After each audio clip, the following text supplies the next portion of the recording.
اللہ اکبر. ضد سے ضد نکالنے پر قادر ہوں تو بے جان چیز سے جاندار پیدا کر سکتا ہوں.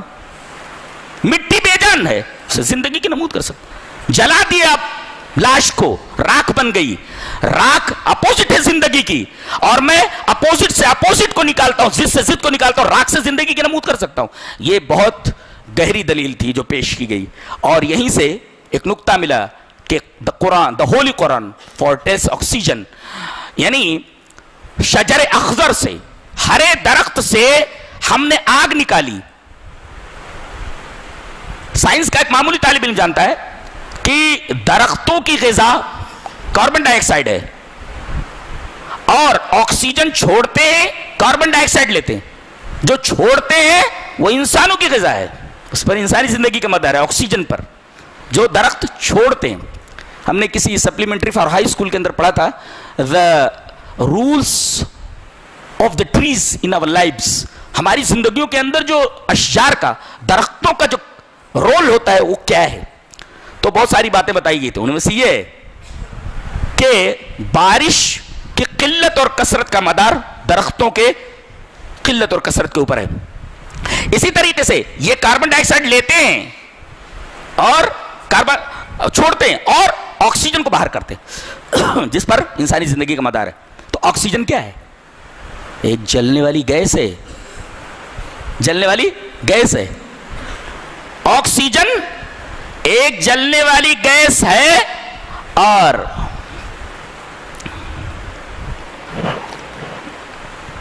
اللہ تبارک و تعالیٰ اسے ہرے درخت سے نکالتا ہے. تو ایسے ہی ہوا نا کہ ہری چیز سے آگ نکال رہا ہے، ایسے ہی ہوا نا. ارے بھائی درخت تو ہرا ہے، پانی والا ہے، پانی ہے اس کے اندر، اور اس سے آگ نکال رہا ہے. اور H2O کے تناسب سے پانی بن گیا. ایک جلنے والی گیس ہے آکسیجن، اور دوسری جلانے والی گیس ہے، جلنے کے عمل کو بڑھانے والی. ایک جلانے والی، ایک جلنے کے عمل کو بڑھانے والی، دونوں کو اللہ تبارک و تعالیٰ نے خاص تناسب کے ساتھ ملا دیا. H2O کے تناسب سے اب پانی بن گیا، جس پر انسانی زندگی کا مدار ہے. اللہ، دونوں خطرناک گیسیں ہیں، ان کو ملا دیا خاص تناسب سے، پانی بن گیا ہے. تو اللہ یہ فرما رہا ہے کہ میں ضد سے ضد نکالتا ہوں تو میں راکھ سے زندگی کی نمود کیوں نہیں کر سکتا؟ میں مٹی سے جو بے جان ہے اسے جاندار کیوں نہیں پیدا کر سکتا؟ میں ضد سے ضد نکالتا ہوں، مٹی سے زندگی کی نوید کر سکتا ہوں. یہ بہت ہی پیاری دلیل، بہت ہی حسین دلیل تھی جو پیش کی گئی. کتنے اونچے لیول سے بات کرتا ہے قرآن حکیم، کتنے اونچے لیول سے بات کرتا ہے. آگے فرمایا جا رہا والشمس لمستقر لها، سورج اپنے مستقر کی طرف بڑھا. غور کیجیے، سورج دیوتا نہیں ہے. سورج اگر دیوتا ہوتا تو ایک خاص حرکت کا پابند نہ ہوتا، اس لیے کہ جو معبود ہوتا ہے وہ پابند نہیں ہوتا. یہ پابند ہونا معبود ہونے کے خلاف ہے، اور یہ پابند ہے، صبح نکلتا ہے شام میں ڈوب جاتا ہے. تو اگر یہ دیوتا ہوتا تو کسی خاص حرکت کا پابند نہ ہوتا، اس لیے کہ پابند معبود نہیں ہوتا. ایک اور اگر یہ کوئنسیڈنسل ہوتا، کوئنسیڈنس ہوتا، اتفاق سے پیدا ہو گیا ہوتا، تو اس میں اتنا نظم اور باقاعدگی نہ ہوتی. باقاعدگی کا مطلب کیا؟ بالکل اپنے وقت کے اوپر نکلتا ہے اور اپنے وقت کے اوپر کیا مجال کہ ایک سیکنڈ ادھر ادھر ہو جائے. تو گویا سورج دیوتا نہیں ہے. کیوں؟ اس لیے کہ وہ ایک خاص حرکت کا پابند ہے. یہ پابندی کسی اور نے لگائی، وہ اس کا معبود ہے، یہ معبود نہیں ہو سکتا. اور یہ اتفاق سے وجود میں نہیں آئی. اتفاق سے اگر کوئنسیڈنس ہوتا تو پھر اس کے اندر یہ نظم و ضبط نہیں ہوتا، اس لیے کہ کوئنسیڈنس میں نظم نہیں ہوتا. مثلا کوئنسیڈنس کو سمجھا رہا ہوں میں. ایک چھلکا کیلے کا یہاں پڑا ہوا ہے، ایک آدمی آتا ہے، دیکھا نہیں اس نے، پیر اس کا اس کے اوپر پڑا، کیلے کے اوپر گرا ہو. اب فوٹو لے لیجئے کس انداز سے گرا ہے. پھر ایک دوسرا آدمی آتا ہے، اس کا پیر اس کیلے کے اوپر پڑتا ہے، وہ بھی گر جاتا ہے، اب فوٹو اس کا بھی لے لو. تیسرا آدمی آتا ہے، اسی کیلے کے اوپر پیر رکھتا اور پھسل جاتا ہے. تینوں آدمیوں کو فوٹو لے لو گرنے کے، بالکل الگ الگ زاویے ہوں گے گرنے کے. اس کا مطلب یہ کوئنسیڈنس کے اندر باقاعدگی نہیں ہوتی، نظم نہیں ہوتا، ضبط نہیں ہوتا. یہ جو ہے مشاہدہ ہے، یہ مشاہدہ ہے، اس کے خلاف نہیں ہوتا. جی سارے لوگ ایک ہی انداز سے گرے ممکن ہی نہیں ہے, دیٹ از امپاسبل. سارے کے سارے لوگ بغیر دیکھے اتفاق سے گرے ہیں, اور اتفاق سے گرنے کی وجہ سے تینوں الگ الگ زاویے سے گرے ہیں. یہ الگ الگ زاویے موجود ہونا اتفاق کے اندر یہ نظم و ضبط اور باقاعدگی کے خلاف ہے, اور سورج کے اندر نظم و ضبط, ربط اور باقاعدگی کا موجود ہونا اس بات کی دلیل ہے کہ یہ کوئنسیڈنشل نہیں ہے, یہ اتفاق نہیں ہے, اتفاقی حادثے سے یہ وجود میں نہیں آیا ہے. تو اس کے دیوتا ہونے کا رد ہو گیا اور کوئنسیڈنس کا بھی رد ہو گیا. اس کے بعد فرمائے گا اے ہے کیا تعبیر ہے. دیکھو قرآن حکیم جیسے شاعر لوگ ہوتے ہیں نا, شاعر کوی لوگ, کوی جہاں نہ پہنچے روی وہاں پہنچے کوی, کہاں کا خیال دوڑا دیتے, اور ایک بات کو وہ کتنے اچھے انداز میں بولتے ہیں, لب لعلی یاقوت بدخشاں کی طرح ہے. لب لعلی یاقوت بدخشاں کی طرح ہے, اور دور دنداں مروارید عدن کی لڑی کی طرح ہے. وہ دانتوں کی تعریف کر رہا ہے اور ہونٹوں کی تعریف کر رہا ہے, وہ لڑکی کے ہونٹوں کی تعریف کر رہا ہے, اور ایک جو ہے دانتوں کی تعریف کر رہا ہے. کچھ سمجھ میں آیا؟ کچھ نہیں سمجھ میں, کچھ نہیں سمجھ میں. دور دنداں مروارید عدن کی لڑی کے مثل ہے. قرآن حکیم دیکھو ایک بات کو بولتا ہے, سورج ڈوب گیا, تو یوں بول سکتے ہیں انگریزی میں the sun has set, finish, خلاص, the sun has set, سورج ڈوب گیا ہے. قرآن حکیم نے تعبیر کیا ایک تو حتی توارت بالحجاب, کیا the sun has hidden in the veil of the night, سورج رات کے نقاب میں چھپ گیا. ویل مینس نقاب, یہ ہے انداز بیان قرآن حکیم کا. حتی توارت بالحجاب, تو یوں کہا جا سکتا تھا the sun has set, لیکن the sun has set کہنے کے بجائے ایک خوبصورت تعبیر اختیار کی گئی, بہت حسین, کہ the sun has hidden in the veil of the night, سورج رات کے نقاب میں چھپ گیا ہے. اور یہاں حجاب کا مفہوم متعین ہوا, چاند مکمل رات میں چھپ جاتا ہے, کچھ دکھائی نہیں دیتا, لہذا حجاب یہ ہے کہ چہرہ بھی نہ دکھائی دے. بہت ہی باریک استدلال ہے, بہت ہی باریک. قرآن کا طالب علم ہی یہ استدلال کر سکتا ہے.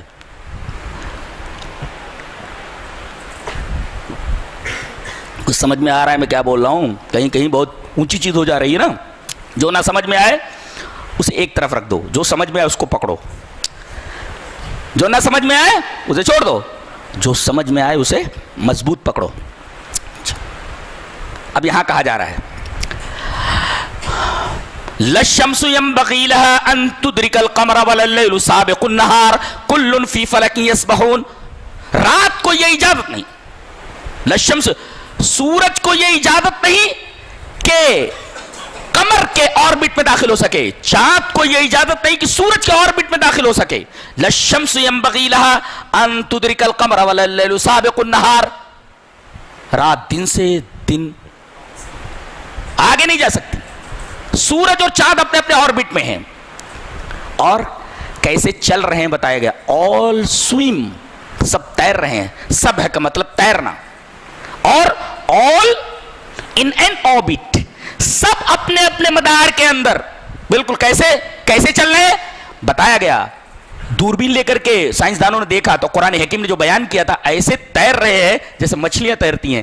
گویا کہ سب ہلا کر کے آسمان کو ریور سے تشبیہ دیا گیا, اور اس میں ستاروں کو مچھلیوں سے تشبیہ دیا گیا. یہ ایک حسین تشبیہ شاعروں کے لیے کہ پورے آسمان کو دریا سے تشبیہ دے دیا گیا, اور اس میں ستارے اور سیارے جو چمک رہے ہیں ان کو مچھلیوں سے تشبیہ دے دیا گیا, اور تیرنا وجہ شبہ لایا گیا کہ تیر رہے ہیں. اس کا مطلب یہ پورا آسمان بمنزل دریا کے ہے, اور یہ سارے کے سارے ستارے اور سیارے مچھلیوں کی طرح ہے جو اس میں تیر رہے ہیں. تیرانے والا کون؟ اللہ. کیا بات ہے, باپ, اللہ اکبر, سبحان اللہ و بحمدہ, سبحان اللہ العظیم. بہت حسین تشبیہ, کمال ہے. ایک امی ایسی تشبیہ نہیں دے سکتا کہ کوئی اور ہے جو ایسی تشبیہیں دیتا ہے.